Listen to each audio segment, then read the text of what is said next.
তো কসাইয়ের ছবি। মিস্টার মিলন, 24 ঘন্টার মধ্যে আমি কসাইয়ের সন্ধান চাই। যেভাবে পারেন, যেখান থেকে পারেন, কসাইয়ের সন্ধান খুঁজে বের করুন। আপনি কোনো চিন্তা করবেন না স্যার, আমি জীবন দিয়ে হলেও আপনার আদেশ পালন করবই। স্যার, মিলন স্যারের উপর দায়িত্ব দিয়ে কোনো লাভ নাই, কারণ উনি আজ পর্যন্ত সঠিকভাবে কোনো দায়িত্বই পালন করেননি। তাই কসাইয়াকে খুঁজে বের করতে হলে এই মুহূর্তে আপনার প্রয়োজন মামুন স্যারের। মামুন? Yes sir. এই এলাকার আন্ডারওয়ার্ল্ডের সমস্ত গোপন আস্তানা আর ক্রিমিনালদের খবর যা নখদর্পণে, চাকরি থেকে সাসপেন্ড হয়ে যে জীবনের মায়া ত্যাগ করে এখন শুধু মদ নিয়ে পড়ে থাকে, আপনি চাইলে মামুন স্যারের মতো সৎ এবং যোগ্য পুলিশ অফিসার আবার আইনের সাহায্যে নিজের জীবন বাজি রাখতে পারবে। মামুনকে আমার প্রয়োজন।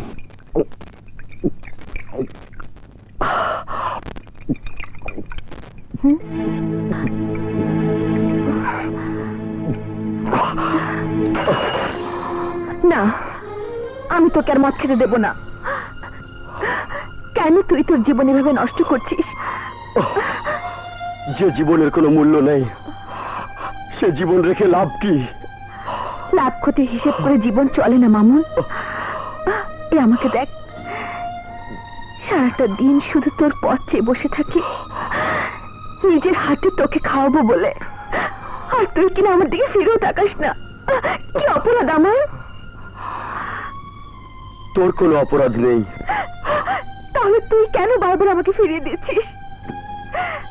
তোর জীবন সাথী হব বলে আমি যে স্বপ্ন দেখেছি, সেই স্বপ্নকে তুই ভেঙে দিস না মামুন। স্বপ্ন দেখে কোনো লাভ নেই রূপা, কারণ আমার এই দেহে কোনো প্রাণ নেই। না মামুন, না, ও কথা বলিস না। আমি আমার সবটুকু প্রেম ভালোবাসা দিয়ে তোর বুকে প্রাণের সঞ্চার করব। আমার প্রেম দিয়ে তোর বুকে ভালোবাসে ফুল ফোটাবো, তোকে নিয়ে নতুন জীবন গড়ব। না রূপা, না, তুই আমাকে ভুলে যা রূপা, তুই আমাকে ভুলে যা। তুই আমাকে যতই অবহেলা করিস না কেন, আমার দেহে প্রাণ থাকতে আমি তোর পিছু কোনোদিন ছাড়বো না।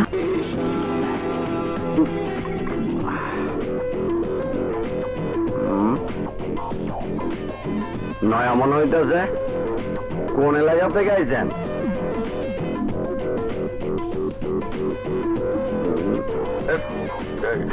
সালাম স্যার, আপনি আপনি এখানে কি সেবা করতে পারি?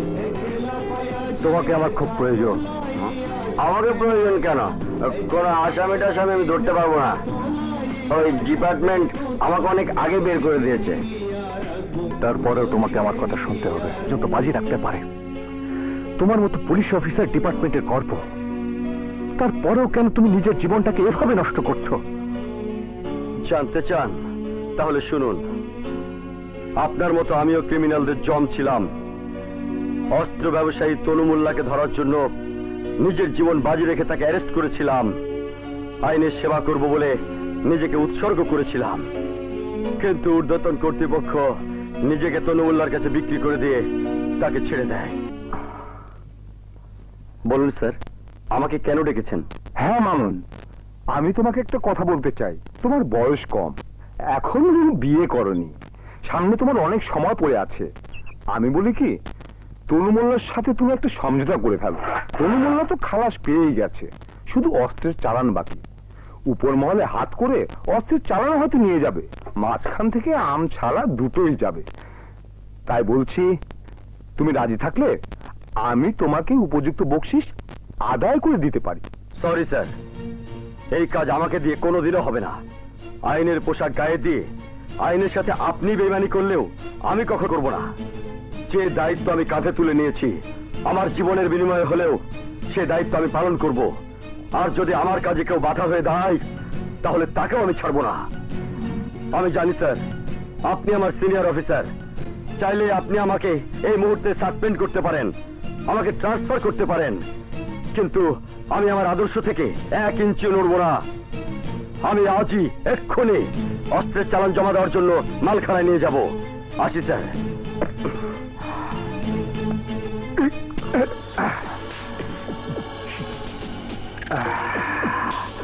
নীরব, জি বস।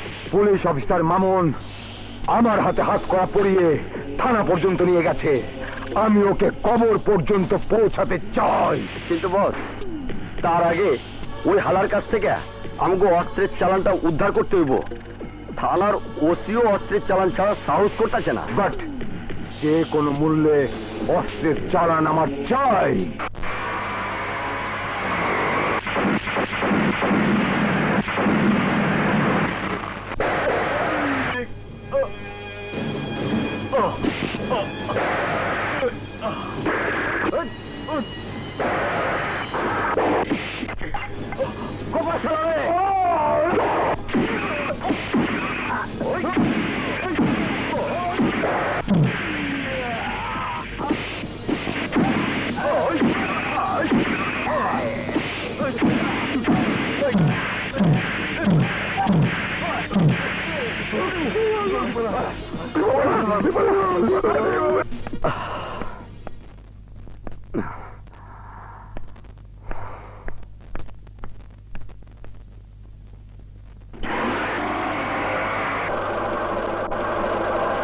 বস, আমারে মাফ করে দেন বস।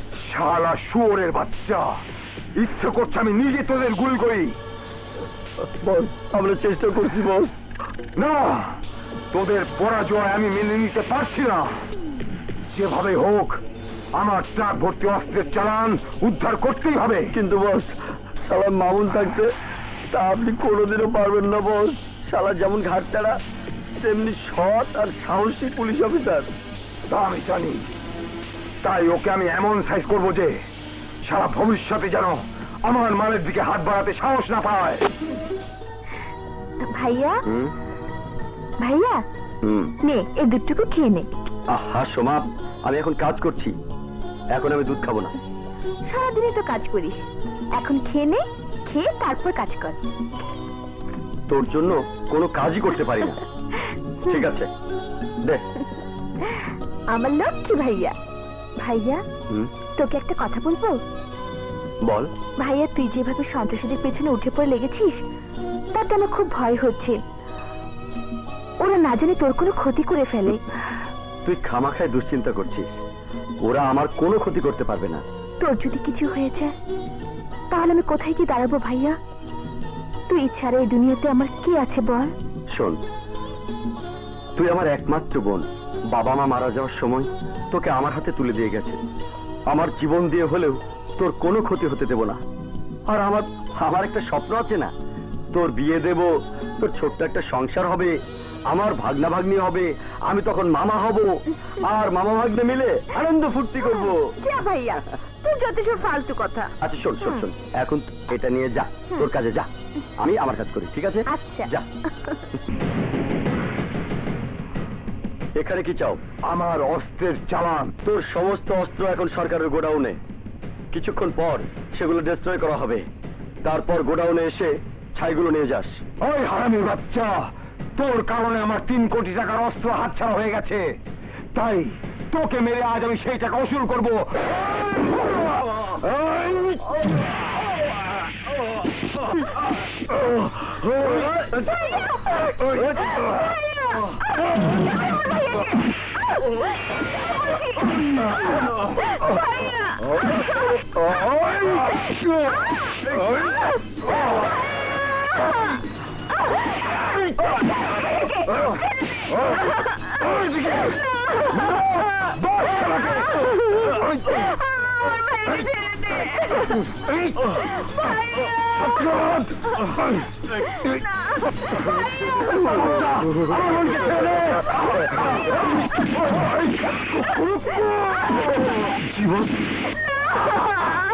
এটা ডেকি মুখির মতো ফাল বাচ্চাছে, ওর একটু ঠান্ডা করে দে। যা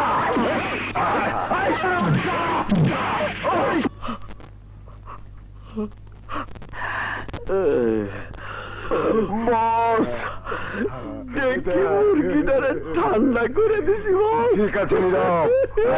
শোভা, শোভা, শোভা, শোভা,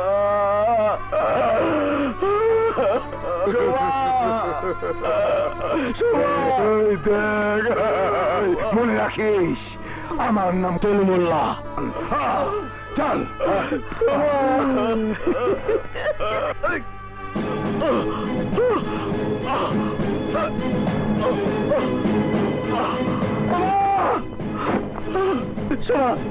শোনা বল, আমার কথা বল, কথা বল বোন, কথা বল।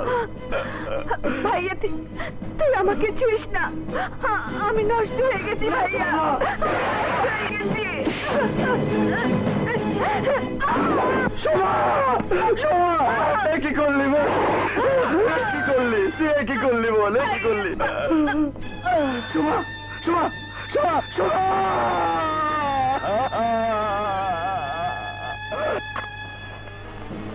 মালদে।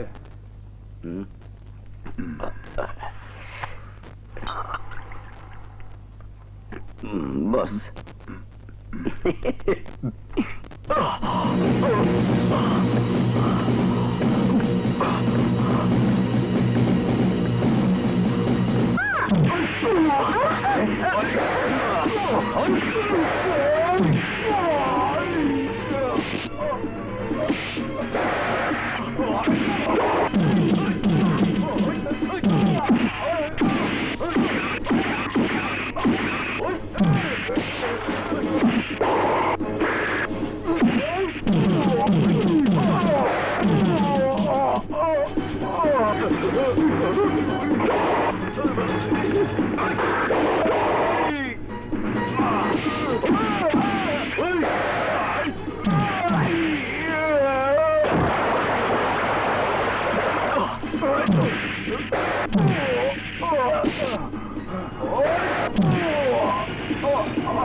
Sir. Shut up. You are suspended.